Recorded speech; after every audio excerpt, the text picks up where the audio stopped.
युद्ध करे बिना पांडवों को कैसे परास्त किया जा सकता है? ऐसा कौन सा मार्ग है? मार्ग है, उन्हें भान भी नहीं होगा और उनका अस्तित्व सदैव के लिए मिट जाएगा।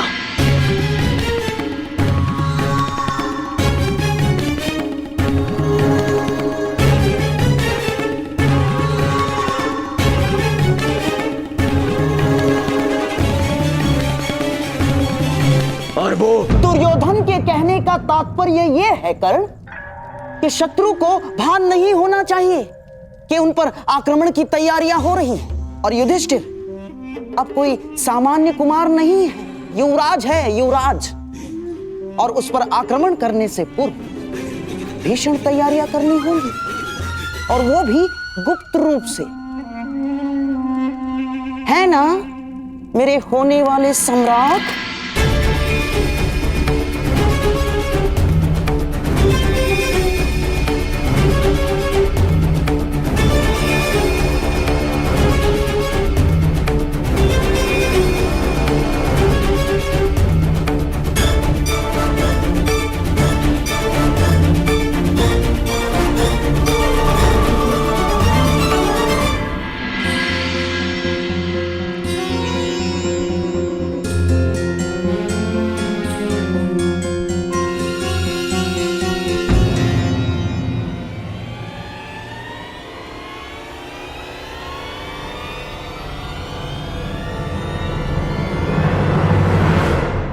गुप्त रूप से क्यों?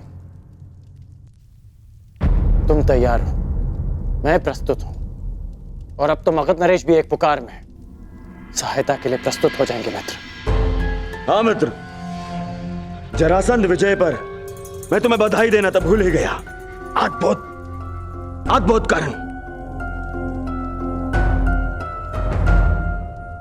तुमने मगध नरेश को पराजित नहीं किया है, बल्कि दुर्योधन के विश्वास को जिताया है। ये मुकुट तुम पर बहुत शोभा देता है कर्ण। मित्र,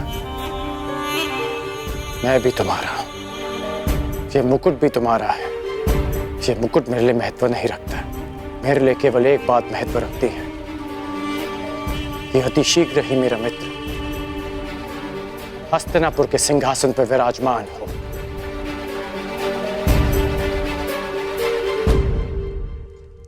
महाराज कुमार की जय हो। भूगत ग्राम में विकट समस्याएं आ गई हैं।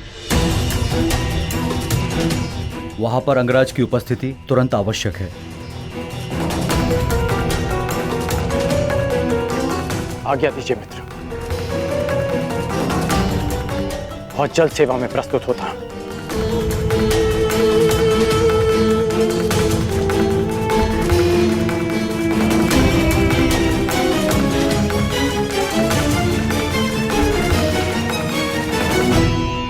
क्या बात है मामा, क्यों रोका मुझे आपने? क्या आपको कर्ण की मित्रता और निष्ठा पर संदेह है? ना ना ना ना ना ना, कर्ण की निष्ठा पर मुझे कतई संदेह नहीं ना, परंतु उचित और अनुचित को लेकर उसके विश्वास पर भी संदेह नहीं। समझ गए? और हां, कर्ण को हम बुलाएंगे, अवश्य बुलाएंगे, किंतु तब जब हमें एक योद्धा की आवश्यकता होगी। हाँ, कर्ण केवल एक युद्ध का पासा है दुर्योधन, केवल युद्ध का पासा। षड्यंत्र के चौपट में उसका कोई स्थान नहीं ना, इसीलिए उसे इस योजना से दूर रखना ही श्रेयस्कर होगा। समझ गए? वाह वाह।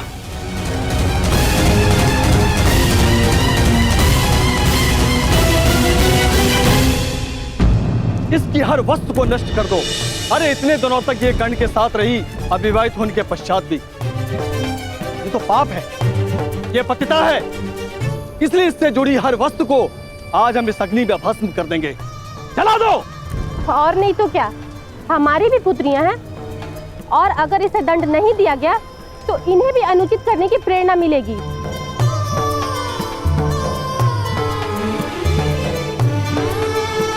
पिताश्री, आप कुछ कहते क्यों नहीं?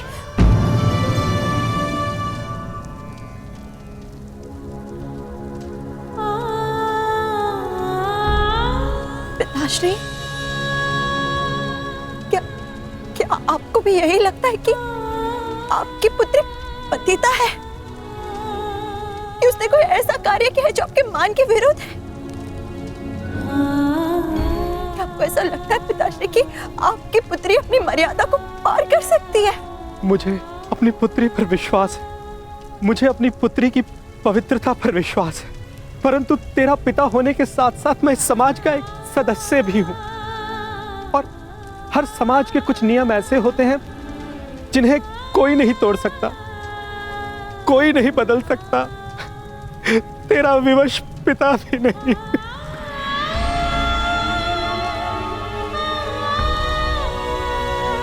जला दो इसकी सारी वस्तुओं को और इसे इस भुगत ग्राम से बाहर निकाल दो। यहां पर इसके लिए कोई स्थान नहीं है।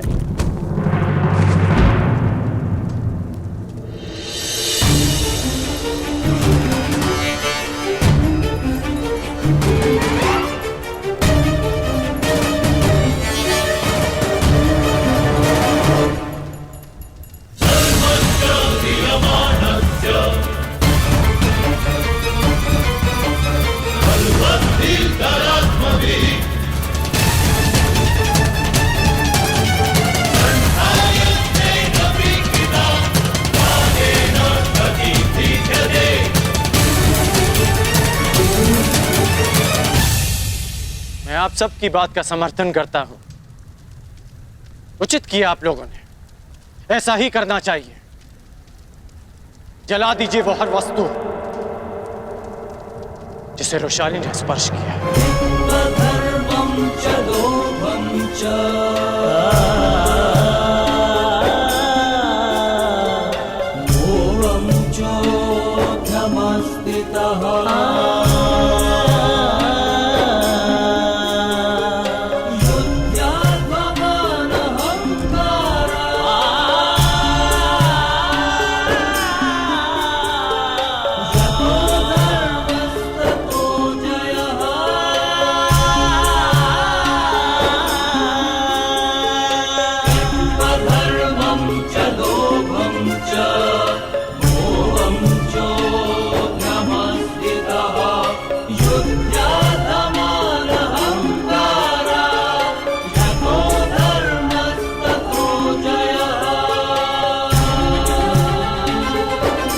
क्योंकि अपवित्र वस्तु को पवित्र करने का एक ही मार्ग है कि उसे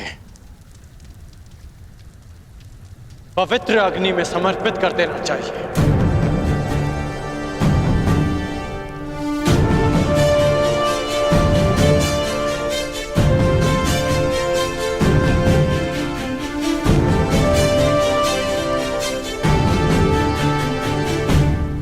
अगर आप सबको लगता है कि रोशाली भी अशुद्ध है तो इसे भी जला दो, परंतु इस नाते आप सबको भी इस अग्निकुंड में कूदकर अपने प्राण दे देने चाहिए, क्योंकि आप सबने भी रोशाली की वस्तुओं को स्पर्श किया। आप में और उन उच्च वर्ग के नागरिकों में कोई अंतर नहीं। वो आप पर अनीति करते हैं क्योंकि वो आपसे अधिक शक्तिशाली हैं, और आप रोशाली पर अन्याय करते हैं क्योंकि आपको लगता है कि वो आपसे दुर्बल है। हाँ, रोशाली अविवाहित है, परंतु विवाहित तो मैं भी नहीं, और हम दोनों साथ थे। फिर आपने केवल रोशाली का बहिष्कार क्यों किया, मेरा क्यों नहीं? इसलिए क्योंकि रोशाली एक स्त्री है और मैं एक पुरुष, या इसलिए कि मैं आपसे अधिक शक्तिशाली हूं?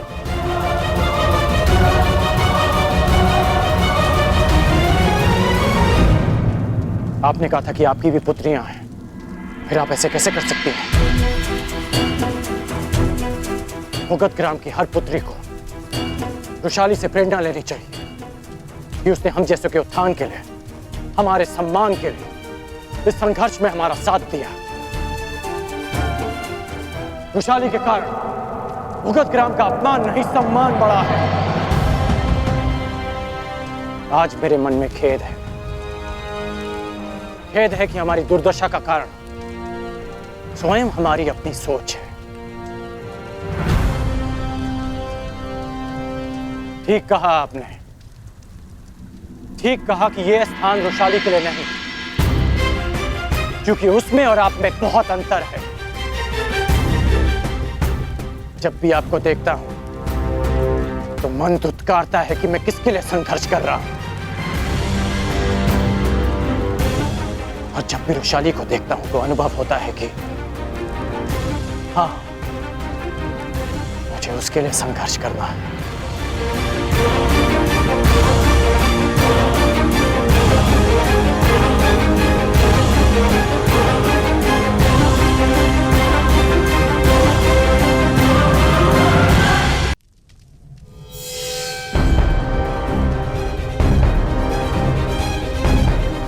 आप तो रुशाली के पिता हैं ना, फिर भी आपने उनका साथ दिया।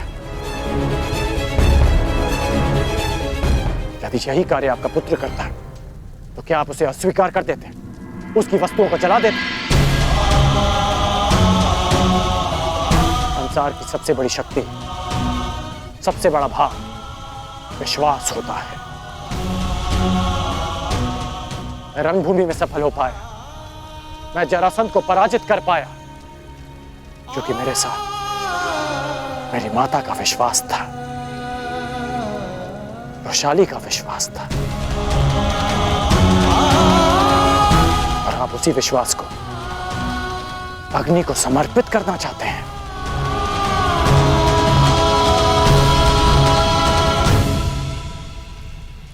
मुझे रुशाली पर विश्वास है, उसकी पवित्रता पर विश्वास है, उसकी महानता पर विश्वास है। कर्ण को स्त्री की शक्ति पर विश्वास है। रुशाली अब यहां नहीं रहेगी, रुशाली अब भुगत ग्राम में नहीं, अंग देश में रहेगी। वो अंग जो समानता में विश्वास करता है, वो अंग जो परिवर्तन का प्रयास करता है।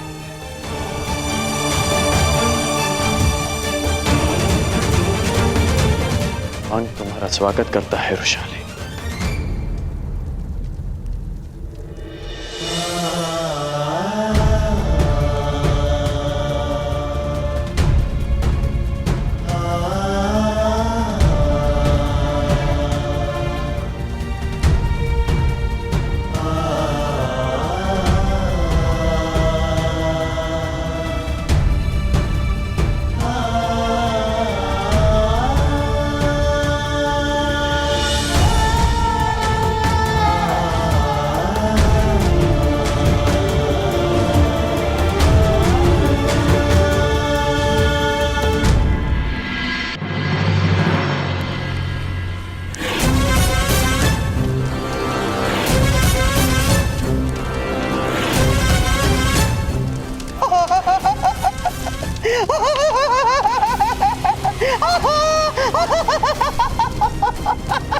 अद्भुत, अद्भुत रोचन।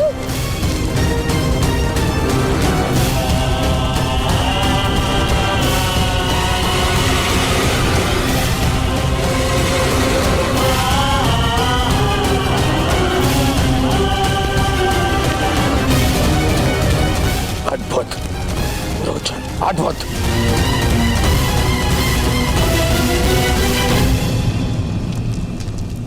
परंतु क्या यह लक्ष्य ग्रह भी इसी लघु स्वरूप की तरह कार्य करेगा? निसंदेह महाराज, सर्प जितना सुंदर हो उतना अधिक विषैला होता है। इस लक्ष्य ग्रह की सुंदरता इतनी होगी कि आपके शत्रु इसमें रहने का मोह नहीं त्याग पाएंगे। कुछ त्यागेंगे तो अपने प्राण, क्योंकि इस लक्ष्य ग्रह में लगी अग्नि का ताप असहनीय होगा। ज्वाला इतनी शीघ्रता से फैलेगी कि उन्हें बाहर निकलने का मार्ग नहीं सूझेगा। तो निर्माण प्रारंभ करो पुरोचन। जो आज्ञा राजकुमार।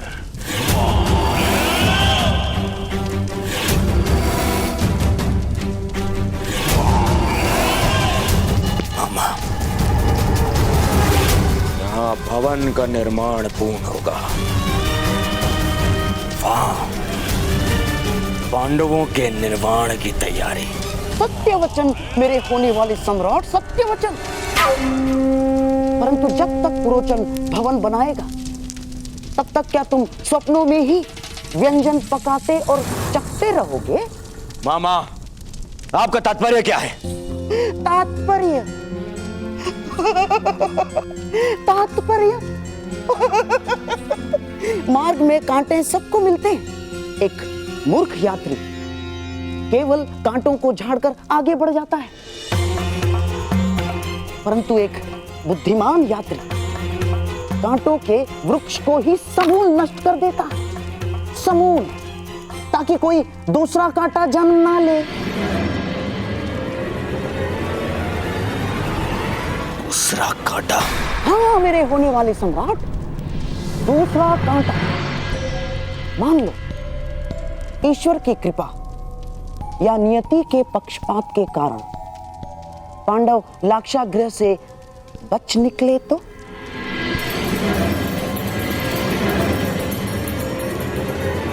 मैं क्या करूंगा मछली? विवाह। मामा, क्या कह रहे हैं आप? विवाह?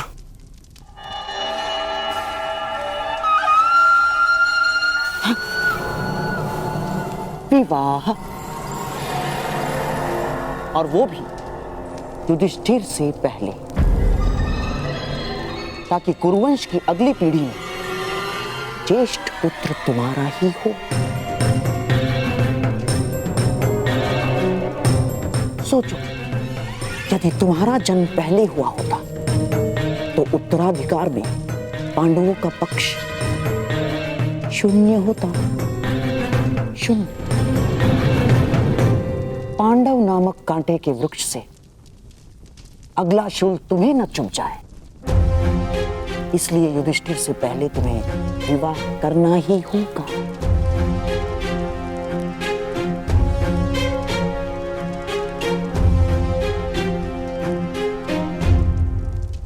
परंतु अचानक मेरे विवाह की बात।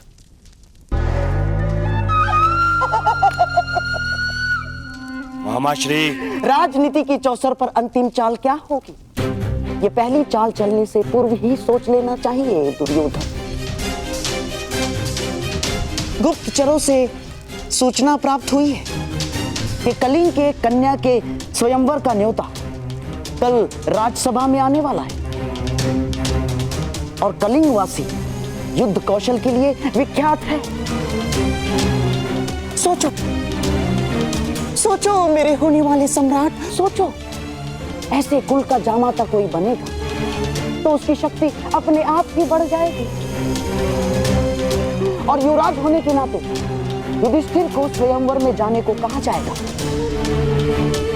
ऐसे में तुम्हें क्या करना है ये तुम भली भांति जानते हो मेरे होने वाले सम्राट।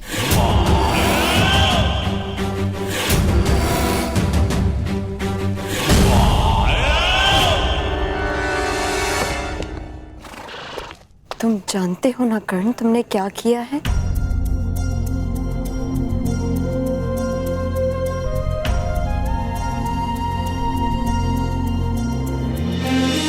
अग्नि को साक्षी मानकर तुम मुझे मेरे घर से अपने घर ले जा रहे हो। जानते हो ना इसका अर्थ?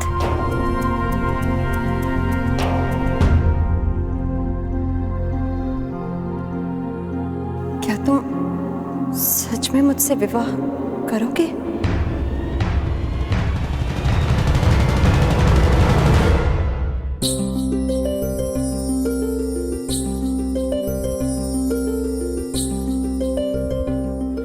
अपना हाथ आगे बढ़ा।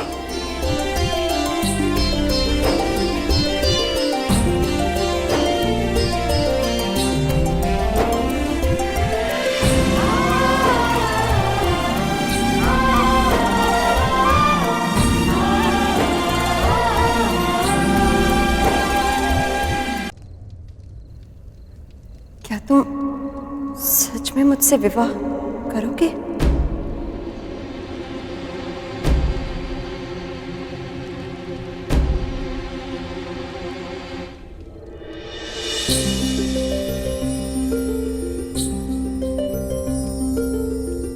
अपना हाथ आगे बढ़ा।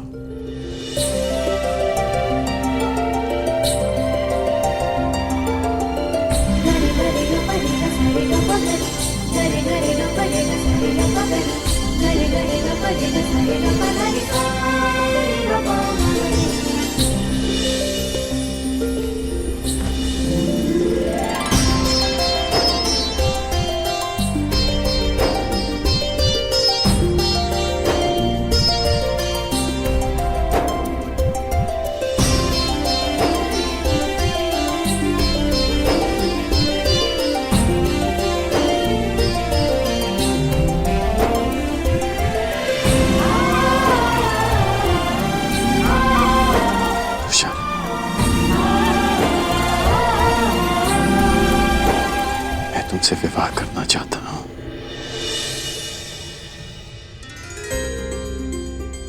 क्या तुम मुझसे विवाह करोगी?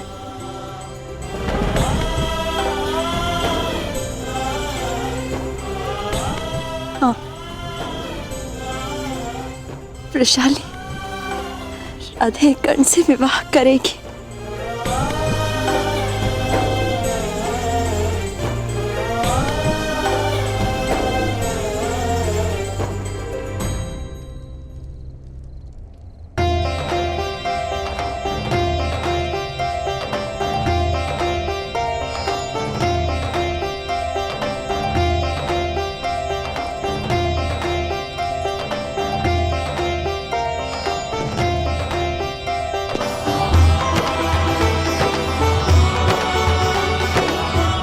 चले। सारथी प्रस्थान करो।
वैशाली, क्या हुआ? कोई बुरा स्वप्न देखा? हाँ कर्ण, बहुत ही भयानक स्वप्न था। मैंने देखा कि तुम विवाह की पोशाक में किसी स्त्री के साथ रथ पर सवार हो और मैं सारथी बनकर रथ की भागडोर संभाले हूँ। ऐसे स्वप्न कैसे आ सकते हैं मुझे? तुम स्वप्न में भी किसी और स्त्री के साथ कैसे विवाह कर सकते हो? स्वप्न तुम्हारा और आरोप मुझ पर। छेड़ो मत मुझे कर्ण, मैं बहुत भयभीत हूँ। मैंने सुना है कि स्वप्न भविष्य का संकेत होते हैं। मुझे ऐसा स्वप्न क्यों आया? कहीं यही मेरा भविष्य तो नहीं? शांत हो जाओ वैशाली, शांत हो जाओ। अच्छा बता कि तुम्हारे स्वप्न में तुमने उस स्त्री का मुख देखा?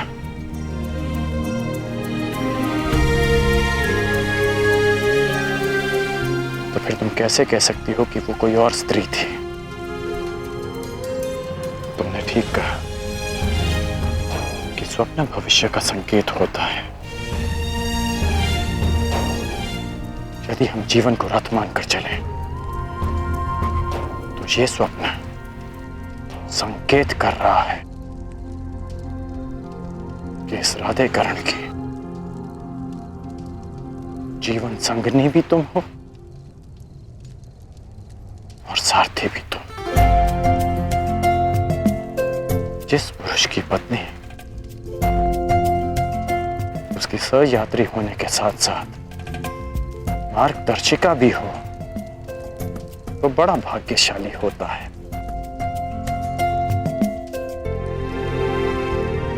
मैं बहुत भाग्यशाली हूं वैशाली।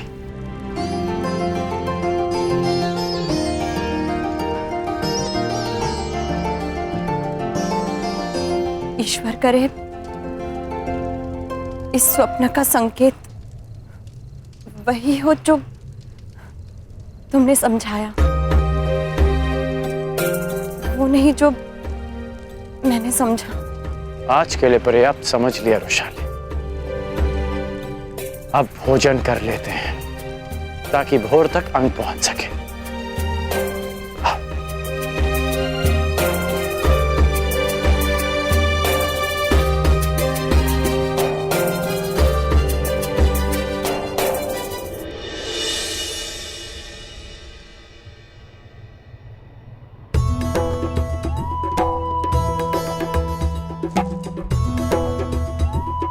अंगराज कर्ण की, अंगराज कर्ण की,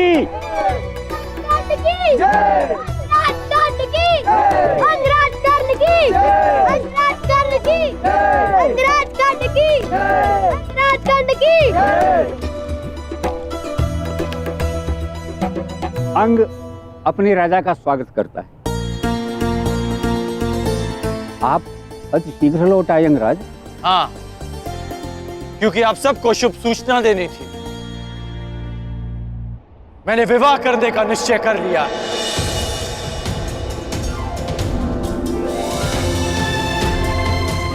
अंग देश को उसकी महारानी बहुत शीघ्र ही मिलेगी। अंग की रानी कौन होगी मित्र?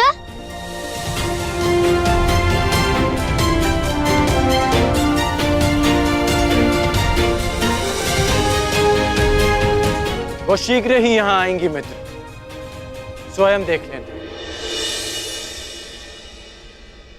तो आपने अंग को महारानी देने का कौन सा दिवस निश्चित किया?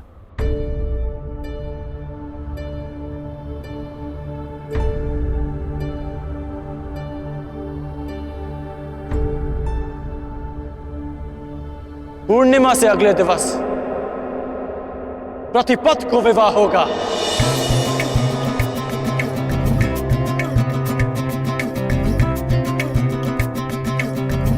मेरे जीवन का सबसे सुंदर दिन प्रारंभ होगा। तो दिवस तो अति अल्प रह गए हैं। मित्रों, चलो अपने राजा के विवाह की तैयारियां शुरू की जाएं। चलो चलो चलो।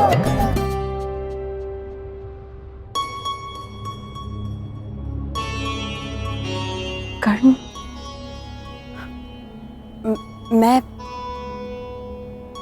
मैं सोच रही थी कि बिना माता पिता के विवाह, तुम समझ रहे हो ना मैं क्या कह रही हूँ?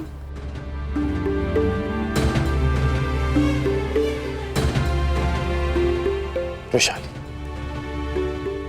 हमारा विवाह माता पिता के आशीर्वाद से ही होगा। मैंने माता और पिताश्री को यहां आने का संदेश दे दिया है और तुम्हारे पिताश्री को भी निमंत्रण भिजवा दिया है वैशाली।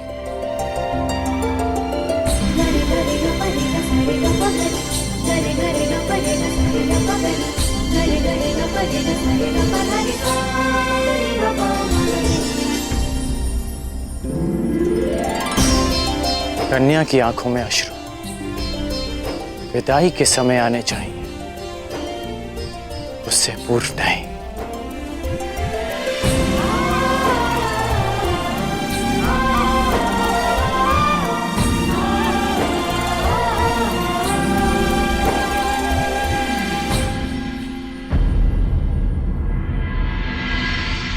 तो तुम भी स्वयंवर में जाना चाहते हो पुत्र? हाँ पिताश्री।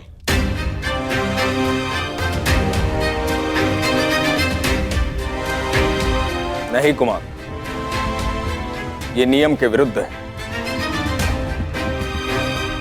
जब तक ज्येष्ठ पुत्र अविवाहित है, युवराज अविवाहित है, तब तक कोई और कुमार स्वयंवर में नहीं जा सकता।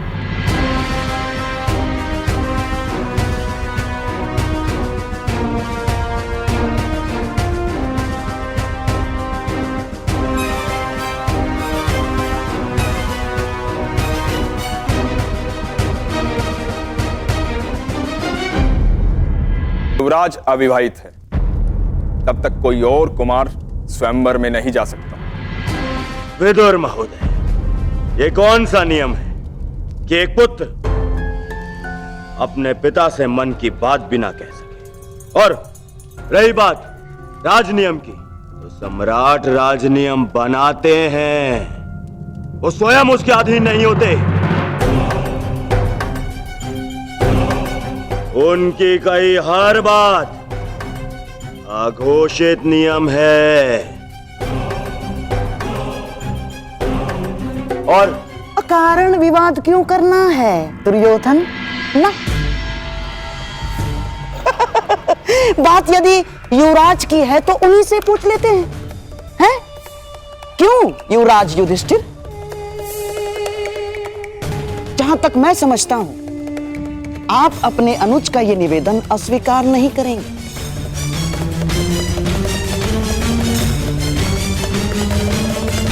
निसंदेह है मामाश्री, यदि अनुज दुर्योधन स्वयंवर में साथ जाना चाहते हैं तो मुझे कोई आपत्ति नहीं।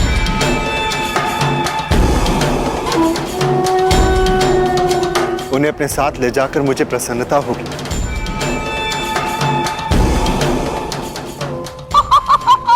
साधु साधु, आपका अपने भाई के प्रति प्रेम अतुलनीय है।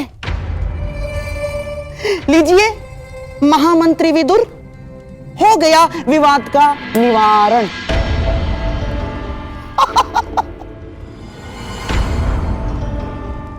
अब दोनों भाई प्रसन्नतापूर्वक स्वयंवर में जाएंगे और यदि कुमार दुर्योधन साथ रहेंगे तो युवराज युधिष्ठिर की सुरक्षा भी हो जाएगी।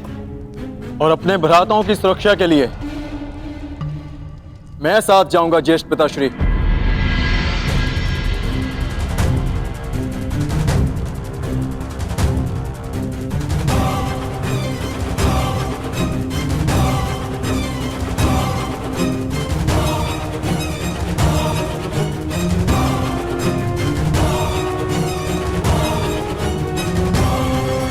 अपने भ्राताओं की सुरक्षा के लिए मैं साथ जाऊंगा ज्येष्ठ पिताश्री।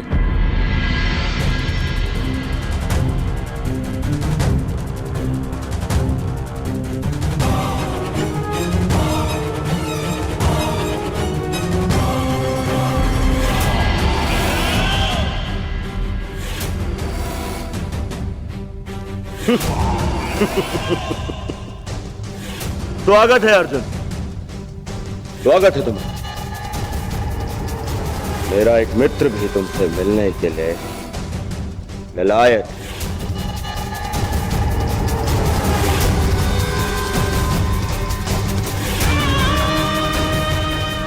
विशेषता इस हस्तिनापुर के बाहर, वो भी हमारे साथ चलेगा।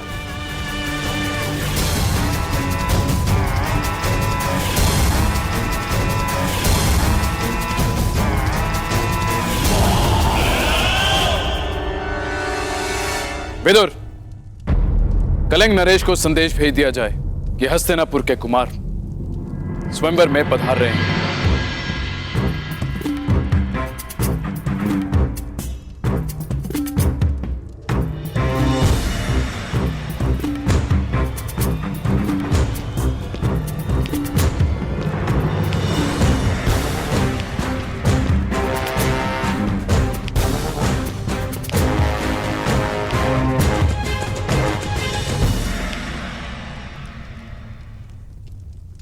मामा, आपने कहा था ना कि कर्ण युद्ध का पासा है, षड्यंत्र का नहीं। हाँ। तो अब इस पासे को अंग से बुलाने का समय आ गया है।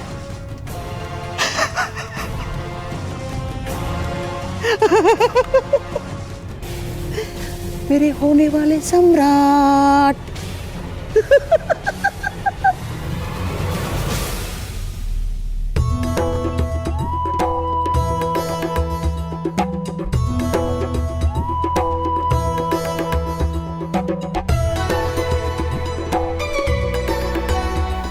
देख रहे हो कर, कितने सुंदर फूल है ना। हम हमारे विवाह में ऐसे ही पुष्पों से सज्जा करवाएं।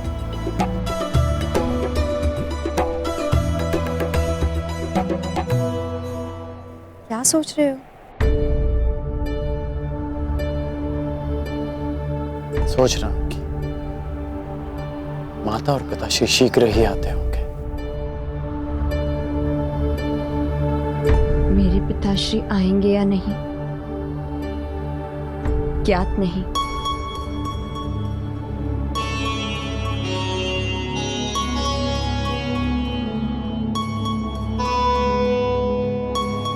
अच्छा, एक बात बताओ, क्या सोचा है तुम? विवाह के पश्चात तुम्हारा घर कैसा होगा? पहली बात, वो मेरा घर नहीं हमारा घर होगा। और दूसरी बात, वो भले छोटा होगा परंतु सुंदर होगा।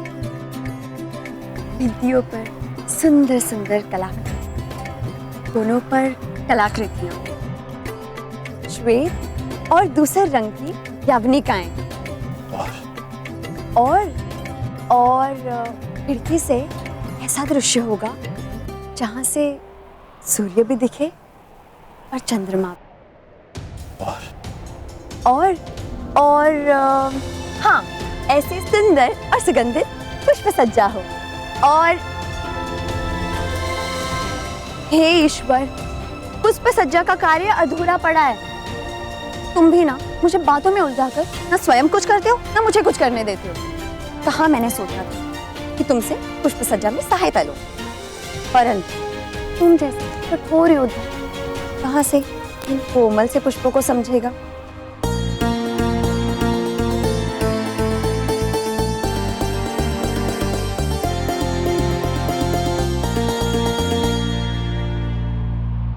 तुम्हारे साथ रह रहकर समझ गए।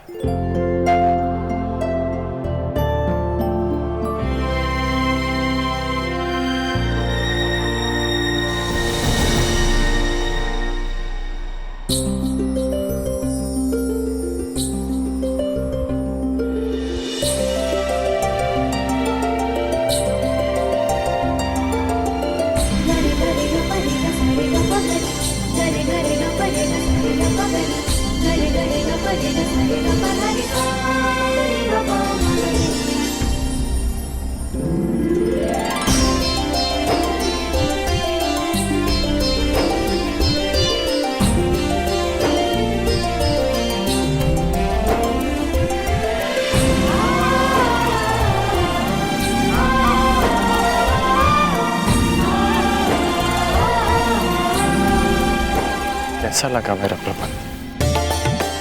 अद्भुत, अति सुंदर।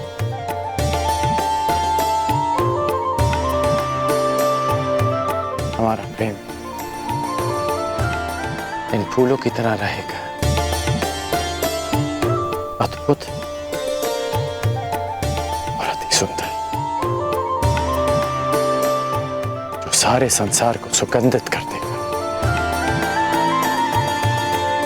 परंतु इन पुष्पों का एक गुण नहीं होगा हमारे प्रेम। वो क्या?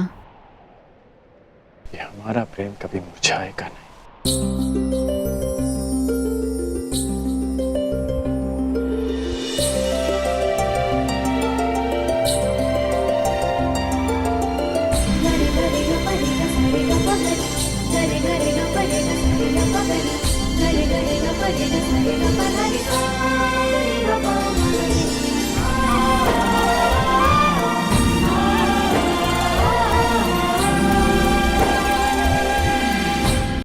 हमारा प्रेम इन फूलों की तरह रहेगा, अद्भुत और अति सुंदर। परंतु इन पुष्पों का एक गुण नहीं होगा हमारे प्रेम। वो क्या? ये हमारा प्रेम कभी मुरझाएगा नहीं।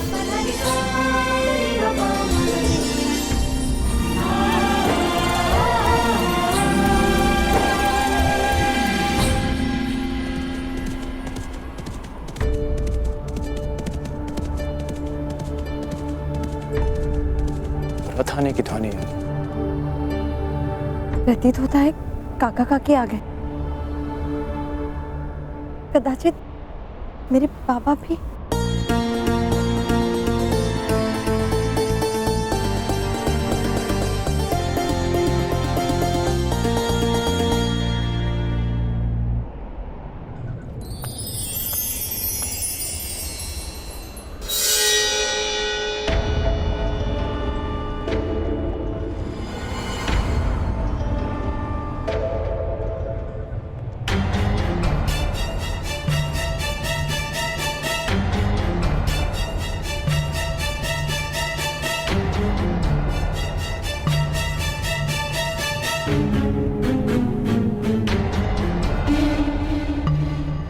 प्रणाम कुमार।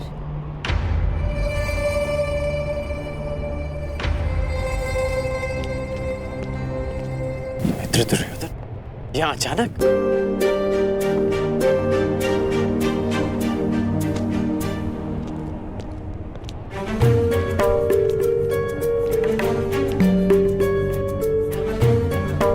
क्यों? मित्र के अचानक आने पर प्रतिबंध है? नहीं, आपका स्वागत है।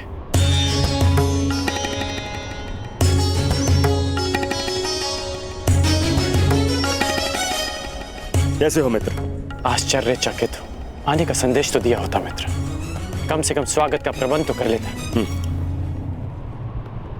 स्वागत के समय नहीं है मित्र, हमें अभी और इसी समय कलिंग की ओर प्रस्थान करना है। चलो। अचानक कलिंग?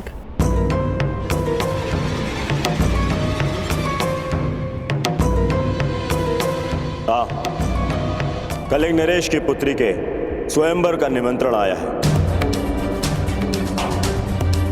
कदाचित तुम्हारे सहायता की आवश्यकता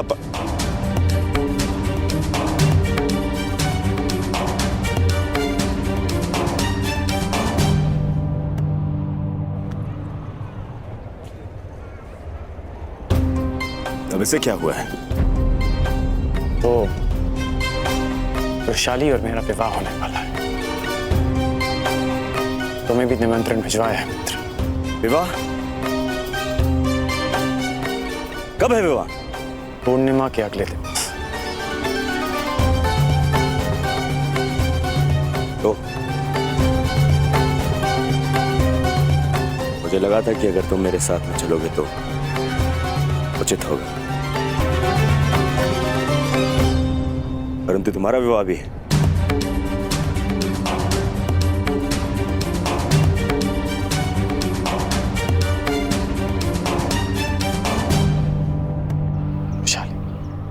पूर्णिमा आने में सप्ताह भर शेष है, तब तक मैं लौट आऊंगा।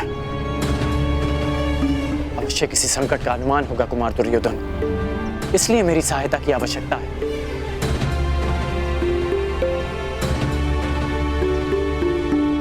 समझने का प्रयास करो रोशाली, मैं कुमार दुर्योधन का ऋणी हूं। उन्होंने मेरा लक्ष्य प्राप्त करने में मेरी बहुत सहायता की और आज उन्हें सहायता की आवश्यकता है। मैं उन्हें निराश नहीं कर सकता। मित्र की सहायता कर्ण का परम धर्म है।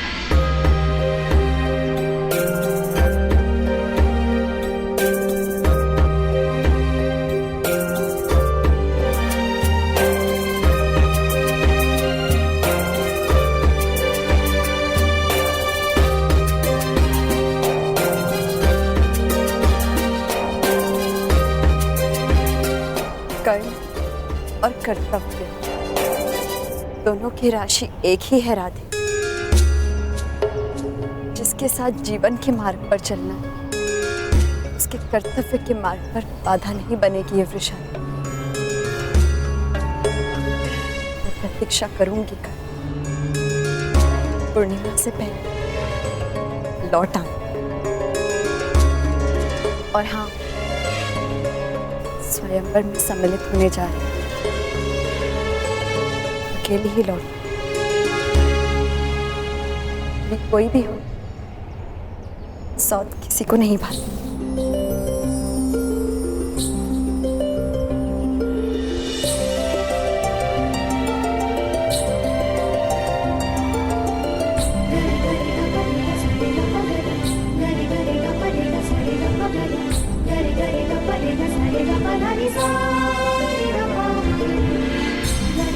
कर्ण और कर्तव्य की राशि एक, शादी और विश्वास की राशि भी एक है। और अब जे कर्ण का कर्तव्य है कि वो वृषाली का विश्वास ना दो। जब कर्ण धनुष तो वृषाली उसकी प्रतिज्ञा, ये साथ कभी नहीं छूटेगा। जानती हूँ कर्ण, तुम जाओ, परंतु शीघ्र ही लौटना, क्योंकि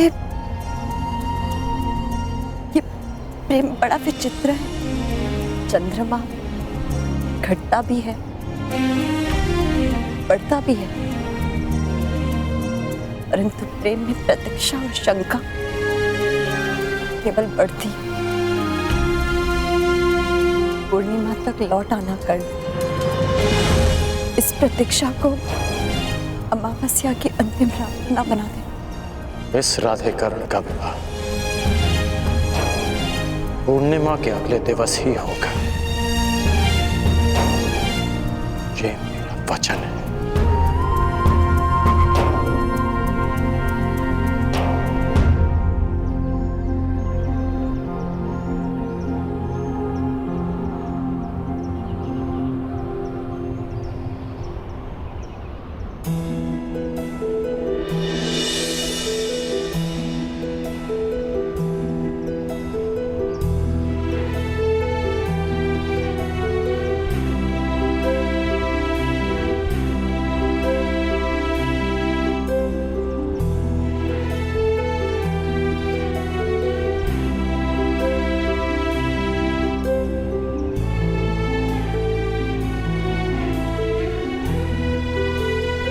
ईश्वर करे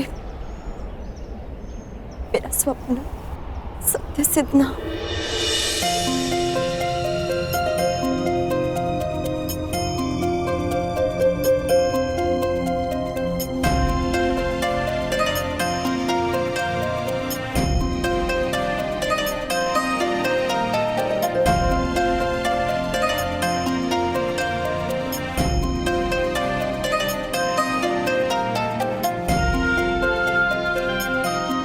हे प्रभु, मेरा सपना सत्य सिद्ध हो। सुप्रिया,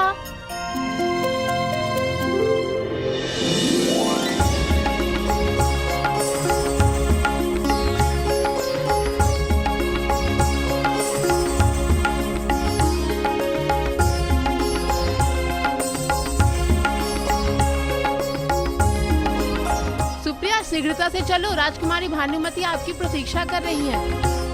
आ रहे।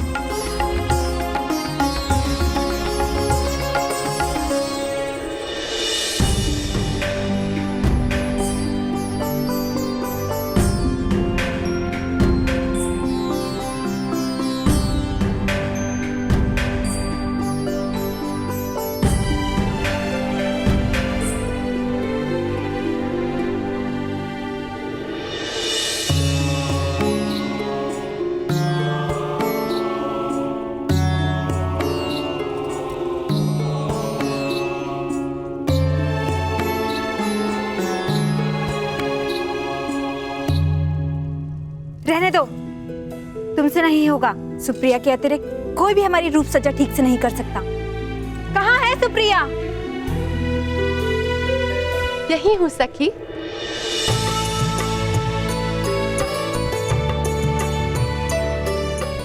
सुप्रिया, कहाँ थी तुम सुप्रिया? थोड़ी सांस तो लेने दिया करो। कभी कभी मैं सोचती हूँ कि तुम्हारे विवाह के पश्चात मेरे बिना क्या होगा तुम्हारा। होना क्या है, मैं तुम्हें अपने साथ लेके जाऊंगी। क्या हुआ, इतनी चकित क्यों हो गई हो? सखी, स्वप्न। मैंने एक स्वप्न देखा। मैंने देखा कि मेरा भी विवाह हो रहा है। अच्छा, तो तुमने अपने वर को देखा कि नहीं? नहीं, उनके मुख पर सूर्य जैसा तेज था।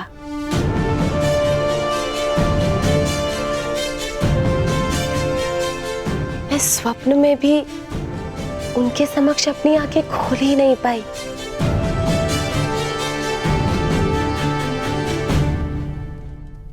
तो फिर सपने में देखा क्या? बस यही कि उन्होंने अपना पग जहां रखा वहां पुष्प खिला। ओहो,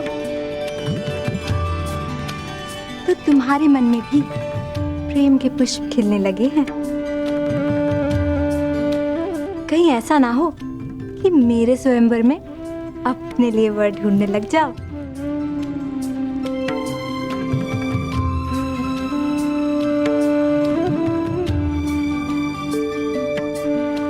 और भानुमति नाम का ये पुष्प कहीं बिना खिले ना रह जाए। अरे, हंस क्या रही हो? सोचो, स्वयंवर में अगर तुम्हारा सपना साकार हो गया तो? कहीं तुम्हें वर भा गया तो? तो क्या, मैं तुमसे तुम्हारी वरमाला छीनकर उस सूर्य के गले में डाल दूंगी।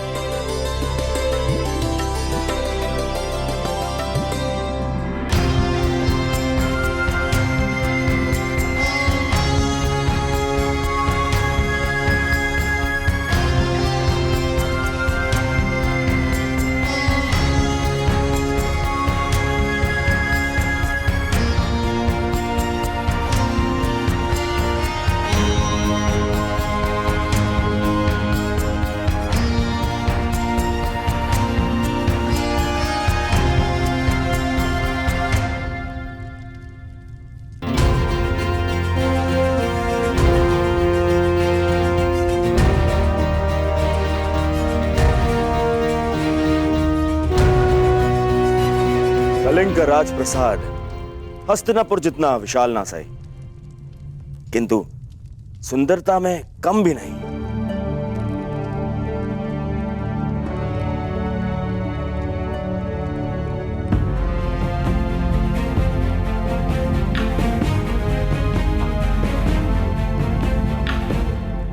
अनुज दुर्योधन,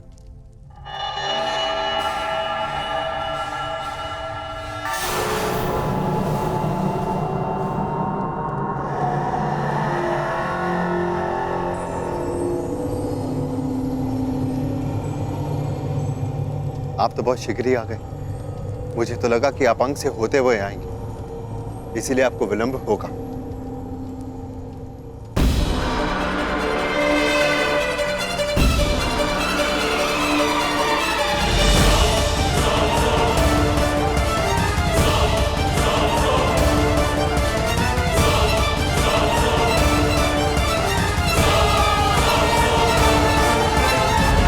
शीघ्रता तो आपने दिखाई है युवराज। बड़ी ग्लानि होती है मुझे जब मैं सोचता हूं कि इस महान भारत युग को युधिष्ठिर जैसा युवराज मिला।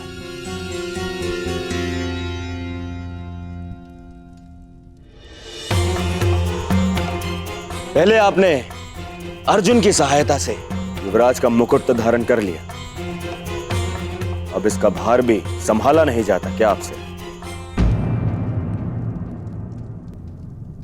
कि आज भी अर्जुन को ले आए हैं अपनी सहायता के लिए?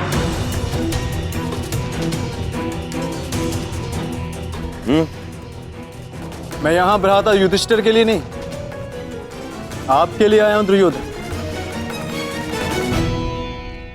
कहीं पांचाल नरेश की भांति यहां आपको किसी ने बंदी बना लिया तो आपको छुड़वा तो सकूं। आज यह आचार्य द्रोण की बनाई हुई सीमा नहीं है अर्जुन।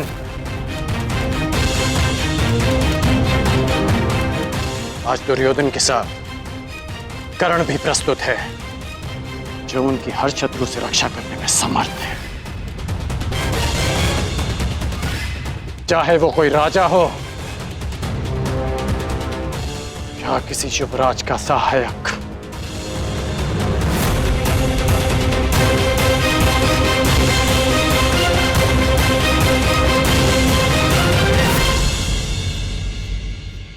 तो क्यों ना अधूरा द्वंद्व यहीं पूरा कर लिया जाए कर्ण। ना ये रंगभूमि है ना ये रणभूमि है। मैं यहां तुमसे द्वंद्व नहीं करने आया अर्जुन, मैं यहां अपने मित्र की सहायता करने आया हूं।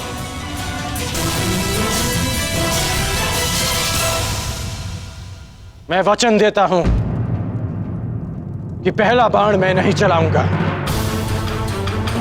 परंतु यदि किसी और ने आक्रमण किया तो उस युद्ध को अंत करने का अंतिम बाण मेरा होगा।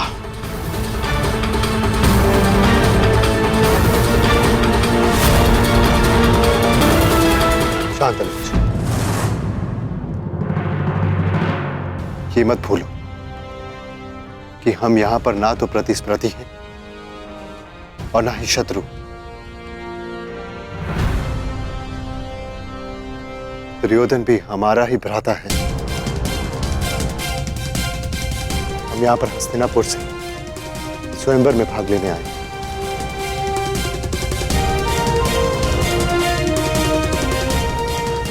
अनुज दुर्योधन, हम यहां से हस्तिनापुर की राजवधु लेके जाने आए, इसीलिए इससे कोई अंतर नहीं पड़ता कि वरन आपका हो या मेरा।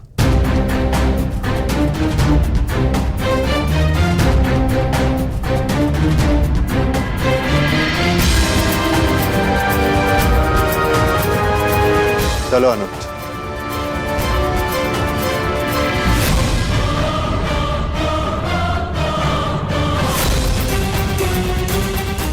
चलो।